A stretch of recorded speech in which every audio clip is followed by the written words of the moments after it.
back to the channel again, and this is my second video of a project that I just started on.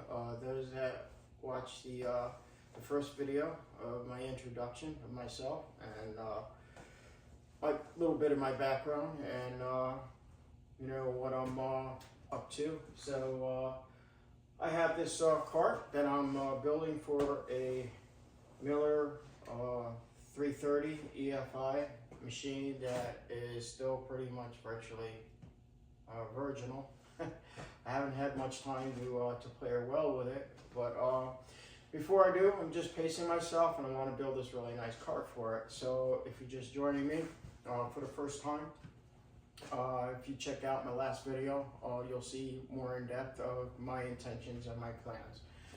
So without any further ado and less of this and boring you, I'm going to do some cutting on my new Evolution mitered steel cutting saw, and then from there I'm going to do some laying out. Now some of what I do is a little rough, just to give you a heads up already. I don't have one of those fancy welding tables and stuff where everything's nice and flat and whatever. All I have is this old garage to work out of, which I'm proud to call my garage. It's not one of those fancy garages, but it's a garage that, well, let's just say it tells war stories. So with that said, let's move along and let's see what we can accomplish today.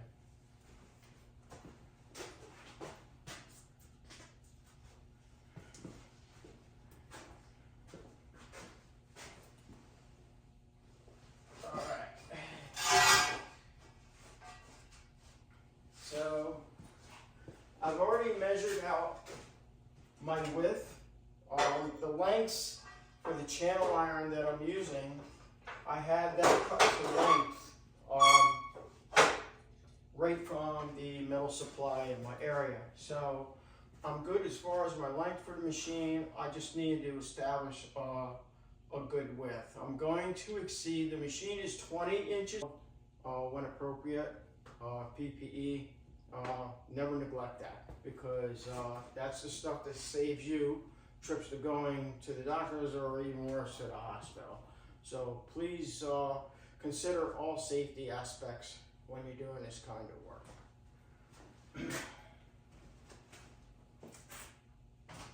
So trusty shield.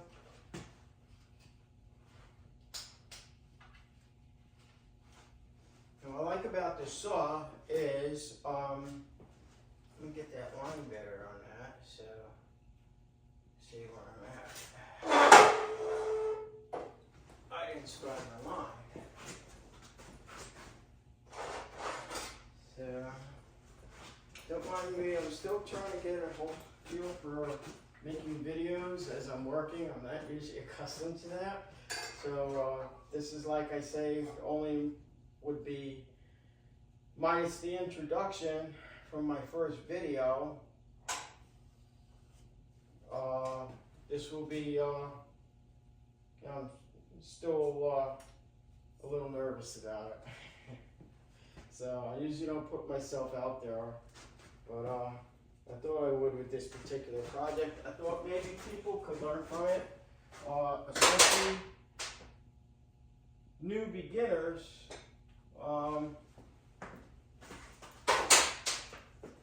That are thinking about fabricating something for yourself or building something for yourself. You're not a professional and you just want to do something, have some fun, be creative. Nothing wrong with that. It's always highly recommended. So yeah, don't be afraid to take on a challenge.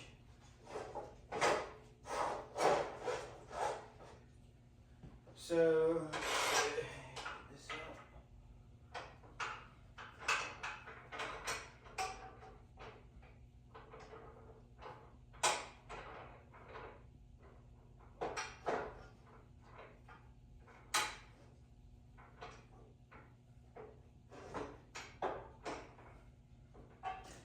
I'm going to have to definitely raise this up. And one nice feature about this saw is With these hooks in, normally you would lock them down and you could begin your cut.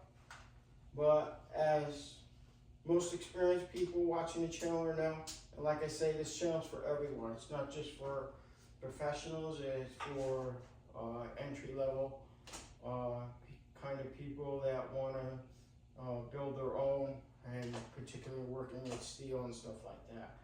So one nice feature I like about this is I can raise this up on the saw.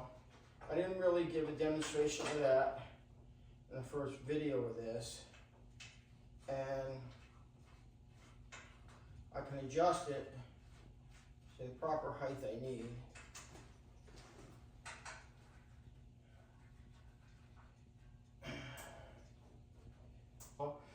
You can lay the wood flat, right on down with the blade, no problem, because it's wood.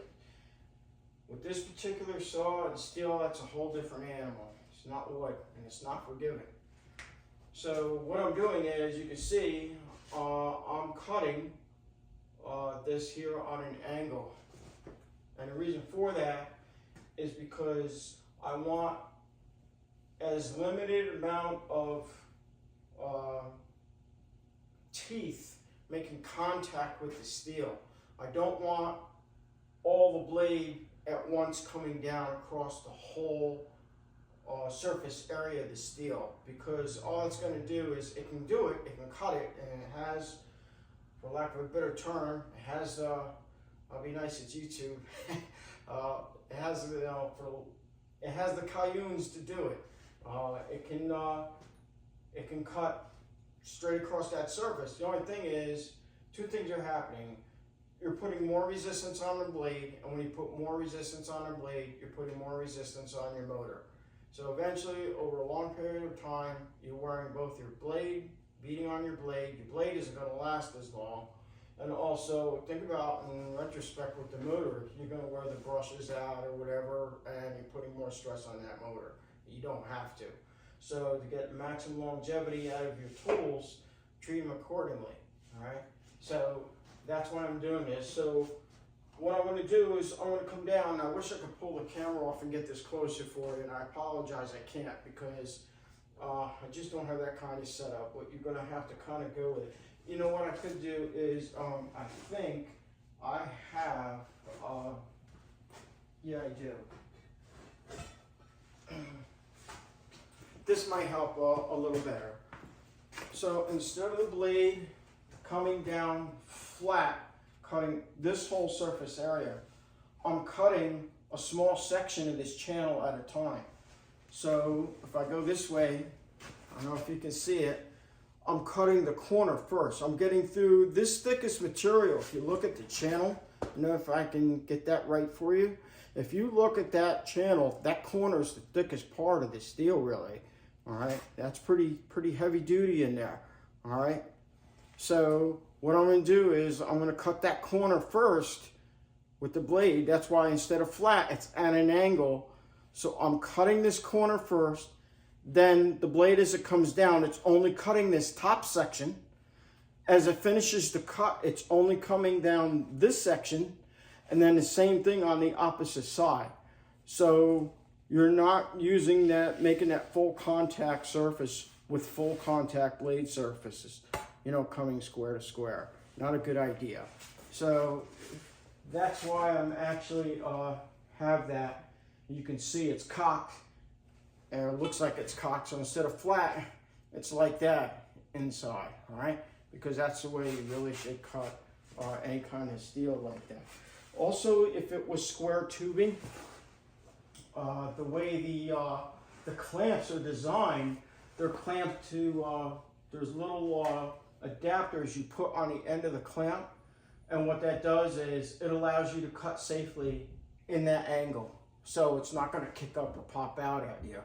And I like the idea they put 2 clamps on that to make damn sure that that doesn't happen. There's even a third clamp that can come over the fence and lock that down on that side if I want to, which isn't a bad idea. And also, if it's box tubing type stock, it's the same theory. All right, you don't want to come straight down over the whole surface area of the metal that you're cutting. You want to take a section at a time. It's easier on your blade, easier on your saw, easier on your motor.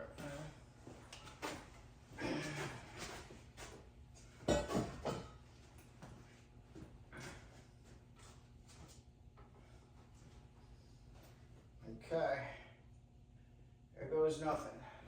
Let's make sure we get this right. I want to double check my blade. I want to make sure that it's getting down right where I need to cut. And what I'm going to do is, I'm actually just going to score this quick. I'm going to double check the measurement rather than go down do a full cut and then figure out something's off. I mismeasured something, you know, as they say, you know, measure twice, cut once, right? So let me get my tape saver on me. All right. I'll make sure I have that. So I'm just going to score this and I'm going to make a cut.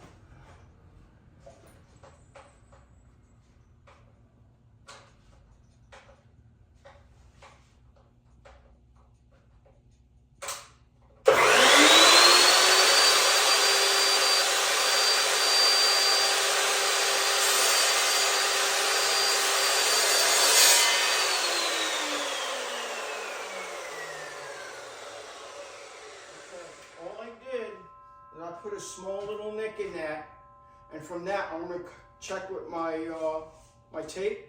I'm going to pull it out and make sure I have the dimension I'm looking for in that, which fits nicely in that curve. And I'm looking for 16 inches, which I have dead on.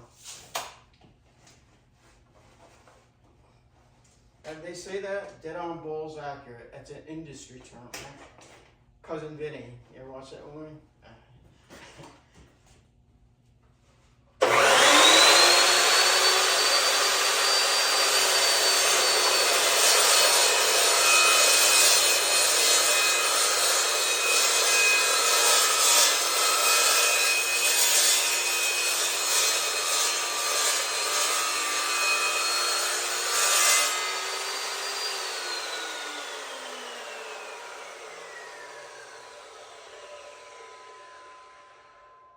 Now with these kind of saws, with this particular saw for cutting steel, it's advisable that you let that blade stop before you let the machine retract the blade out of the cut. Two pieces of cut steel, excuse me.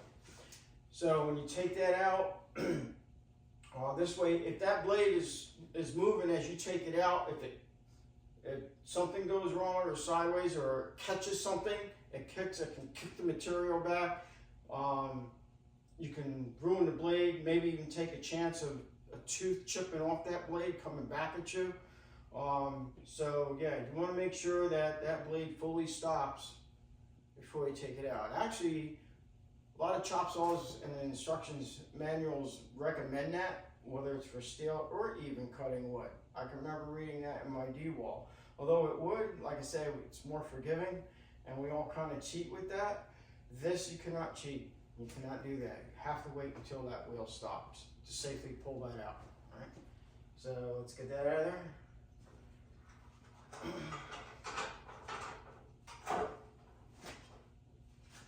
Okay. And double check my measurement. Bring it up.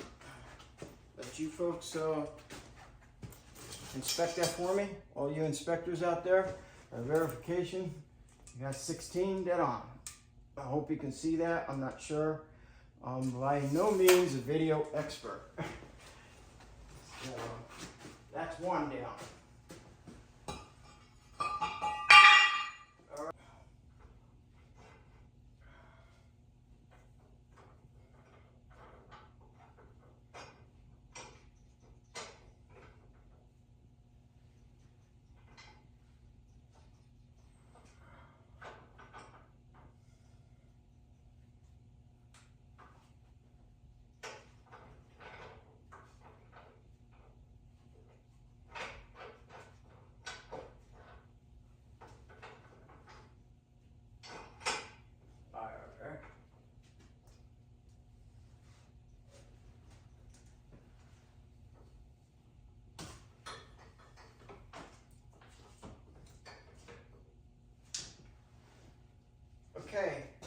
some of you probably caught it the first time, and if you didn't, I'm going to confess to you.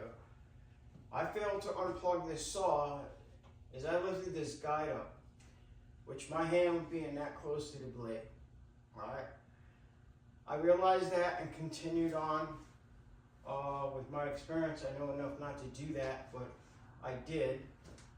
But this time I'm not going to do that. That's an improper way to show somebody how to do it. Whenever you have to do something, you got to get your hand near that blade, unplug the damn machine. Do not put anything there. Your hand's near the blade when the saw is plugged in. All right, please don't do that.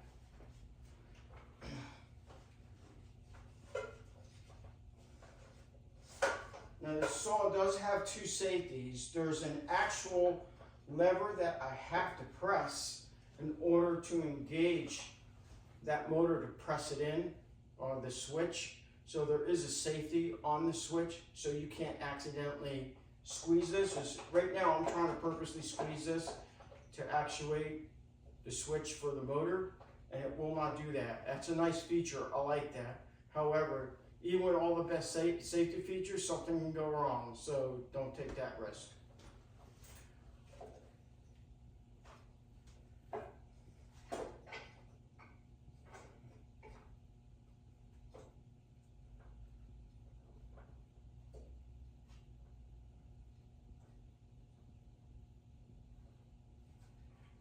So I want to make sure this thing is dead on.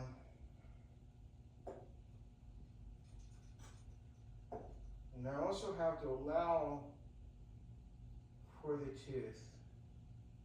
A tooth on the average is 1/8 of an inch thickness on a carbide blade.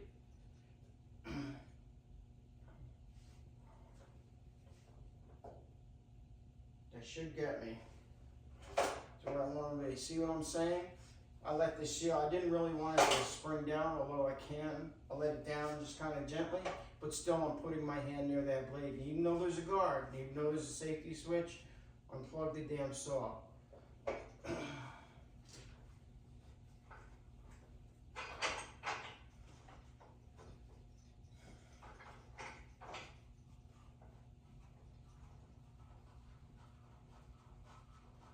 So I'm tensioning these up. All right.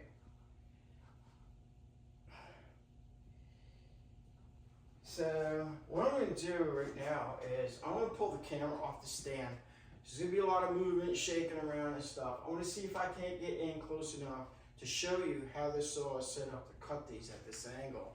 I know I gave you a description and I explained it to you, but I'll take the camera off. I'm just a little cautious with taking the damn camera off the stand because I'm afraid of adjusting it, to get it back. So like I say, bear with me. This is only my second video. I'm really not that good at really doing this kind of stuff. So I'm doing the best I can for you folks.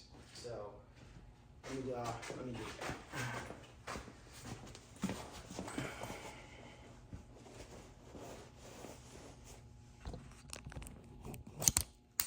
There we go. All right, coming up on the saw, coming up on the stand.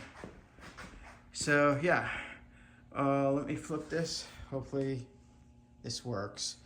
So yeah, so anyway, you can see how I have it at the angle.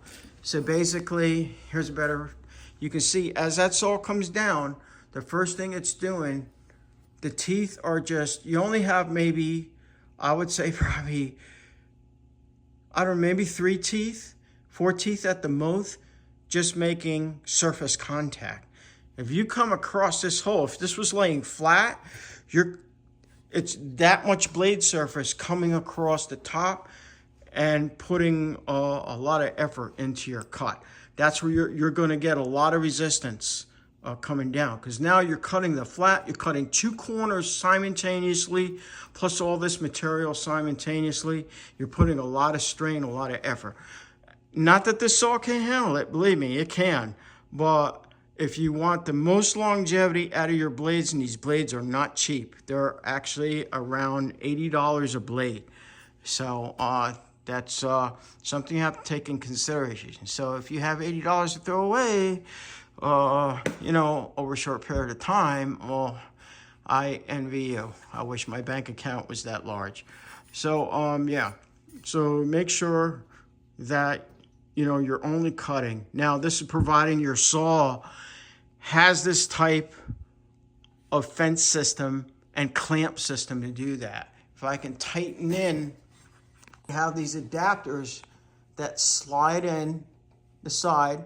These can come out. So in other words, there's nothing but a flat surface in here. If you want to do flat surface cuts, that's great. But they also, what's really nice, Evolution thought of everything when they designed this. Everything, the whole saw, the whole design is just phenomenal. So what's happening is now these clamps just slide in, or adapters, and you can see as they grab the angle and the very lip of the channel, and they're shoving it up against the fence so that you can see it's right in there, nice and tight up against that fence, nice and square. So you're gonna get nice square cuts and nothing's gonna move. That thing just stays as I already demonstrated on the first piece. So I hope that helps you all out with a better understanding of how I'm doing that, why I'm doing that the way I am. And, you know, we're all learning, right? This is a learning process for everybody. No matter what you build, what you do every day, it's always a learning process. So, let me get this camera back in the stand.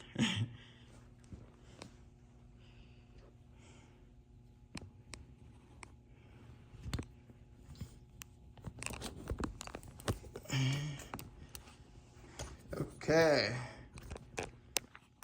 All right, looking good there. And adjust it down a little bit because once I get this piece done, everything from here is going pretty much. Make sure I got that 16 inches I'm looking for.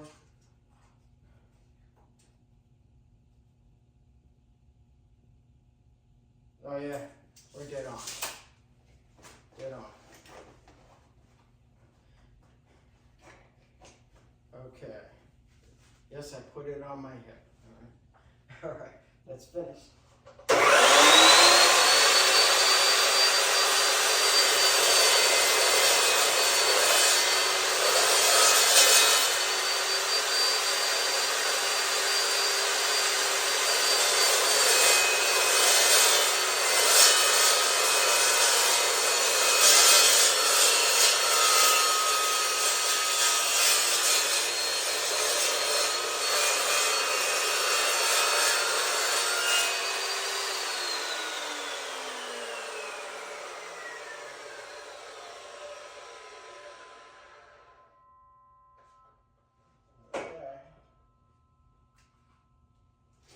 Hopefully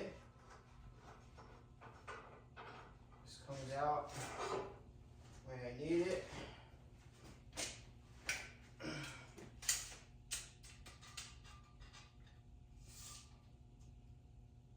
And we were at 16, right on our nose. So, all right. So now I got these two pieces cut. What I'm going to do now is I'm going to lay the channel on the floor. I don't know how good you'll be able to see.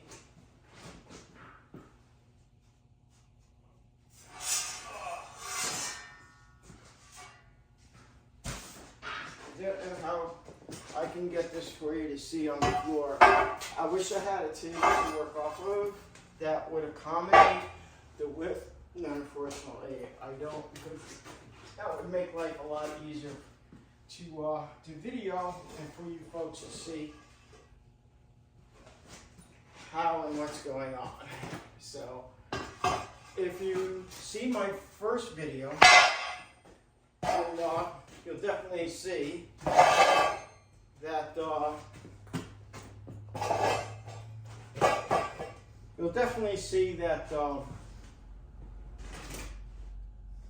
lost my train of thought. It happens when you start getting that age.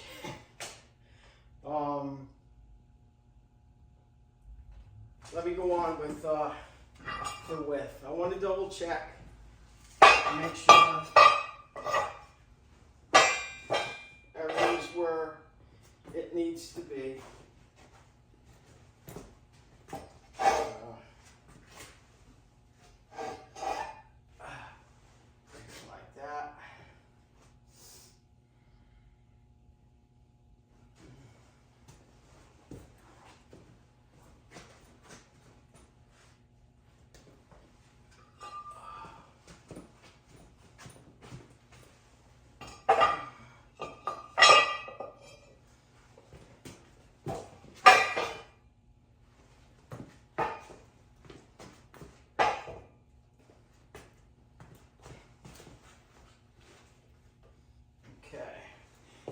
Let me just check my camera angle. Oh, all right. We're not too bad. I thought it was. I didn't know how much you'd actually see. I'll angle it down a little more. Here, that'll help. All right. So basically, like I said, this is pretty much an elementary project. It's nothing fancy or anything like that. I think the most fanciest thing on this video or this project is probably my new saw. That's fancy. So yeah. So let me just check. I'm gonna check for square and I'm gonna take some measurements and make sure that I'm zeroing in where I need to be. My square has to be not where I want it.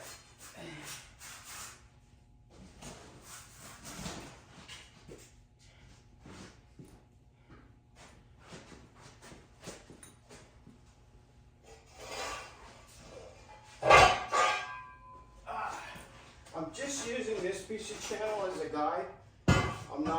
This isn't going to be part of the fabrication. I'm just going to put it flush against the ends. And square off.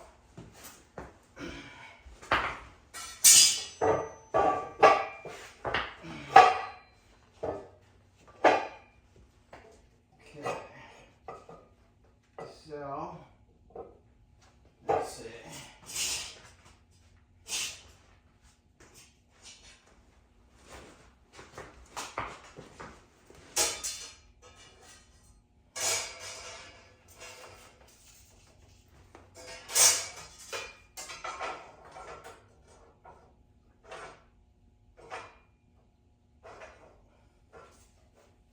All right, that's nice and square there.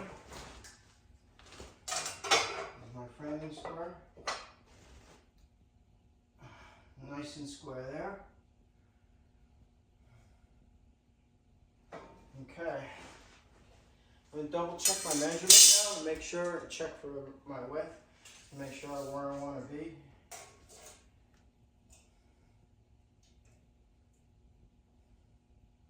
.24 inches there in width. The machine itself is 20 inches wide. I have here at the top, or what would be, this would actually be the front of the machine. I have 24. When I center that machine on here, I'm going to have 2 inches of overhang to each side of the machine. The last time when I built my 302 cart, I came in right exactly, I think it was probably 20 inches then. I came right into the dimensional width of the machine, so it had a nice flat look going all the way straight down the cart. That's cool. This time I decided to come out a little wider because I'm thinking in terms of some side protection for the machine. Don't forget, my intent for this cart is to have a means of being pulled up on my trailer via a winch, so I can pull it up on the trailer and lock it down. My trailer's ready to go if I want to go out and do a job somewhere out in the field. When I'm home and I'm not doing anything, I want to be able to have that capacity, take the machine right off the trailer, store it right nice in this garage, all right? And that frees up my trailer. So if I want to make a Home Depot run to pick up lumber or something like that, I can still utilize the trailer. So I'm not totally dedicating the trailer to the welder. I could easily do that and be done with it. And just mount this thing right on a trailer and call it a day. But I would like to, I like the fact knowing that I can just keep the machine, the generator inside the garage where it's protected. It's not out in the elements so as much. I know they can take that. I get it. Yeah, I know. Probably think, well, you baby your machine. You're right. because at the cost of what I just paid for this machine, I'm cradling this thing. So you know, I think it just comes down to my father. He always told me, you know, when you make an investment, you take care of it. Don't treat it like crap, and you'll have it for a long time. And that's my intention. So, as with everything I do, everything I have, I try to take care of my equipment. So, I don't want to be abusive any more than I have to. Sure, you know, they're built for that, and they're made for ruggedness, and there's no doubt. But anyway, let's get back to here, to the measurement here. Hopefully I'm at 24, which I am. I'm dead on at 24 on my width. Just out of curiosity, I'm going to take the crossman inside just to check and see how square I am. So, let's see. I'm about 31 3/4 there. And coming across this way on the inside.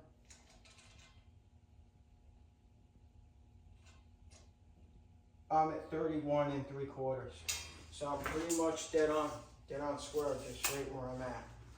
So, like I said, my floor is pretty flat, not perfectly, pretty flat. So, I think if you can hear that rocking, right? So that's telling me that section of the floor isn't perfect. I said it's quite or near perfect, but not perfect, right? So, but that's okay. What I'm going to probably do is run some clamps across. I'm going to clamp it to a point where I can adjust it right up nice and tight, because my cuts are so nice and square that this saw produces, that I'm fully confident that you know, the flame's not going to have a twist in it or anything like that, because I want it nice and flat and I want it nice and square. You know, and again, yeah, I'm not trying to build you know, a car to go to the drag strip or a car frame, but you know, I still want to take pride in what I do.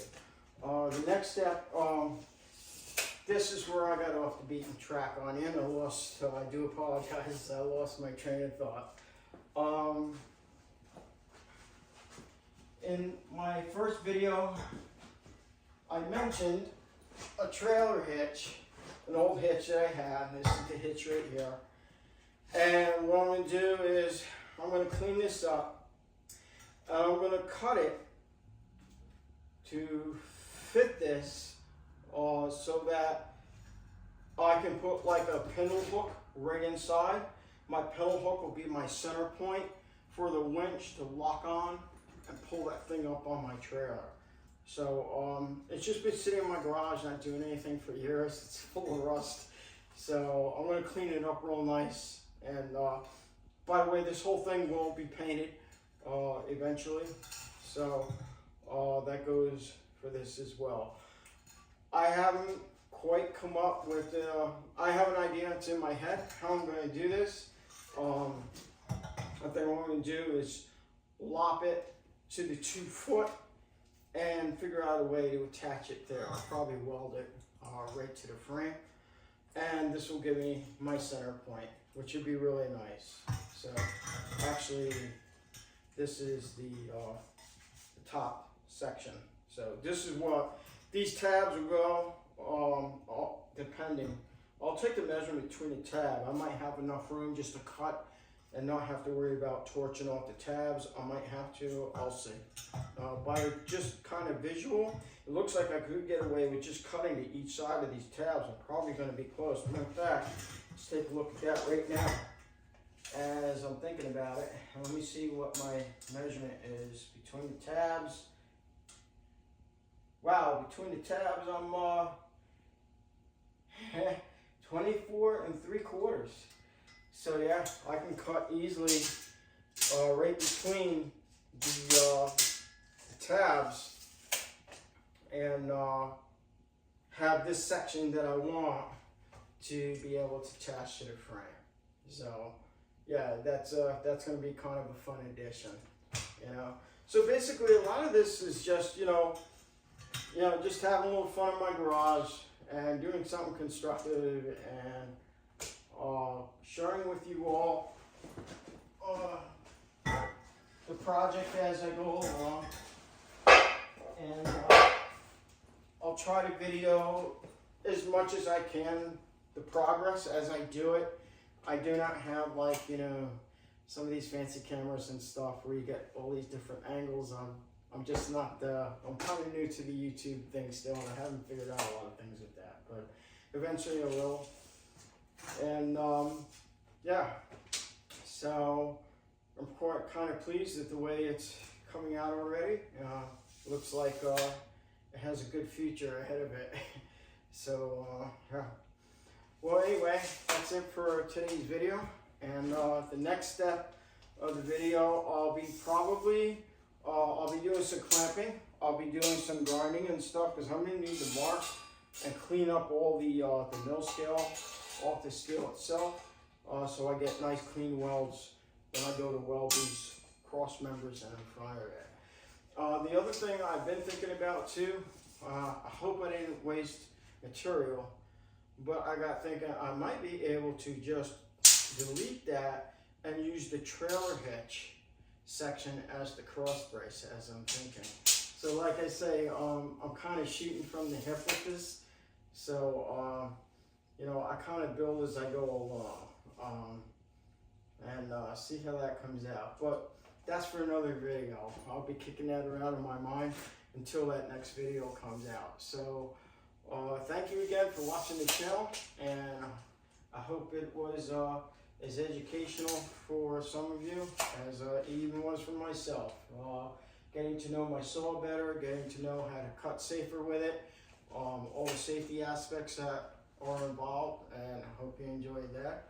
And with that, I'll see you on the next video. Thank you for watching. Oh, and again, like and subscribe if you feel that this was, you know, something really good to watch for you. All right, thank you.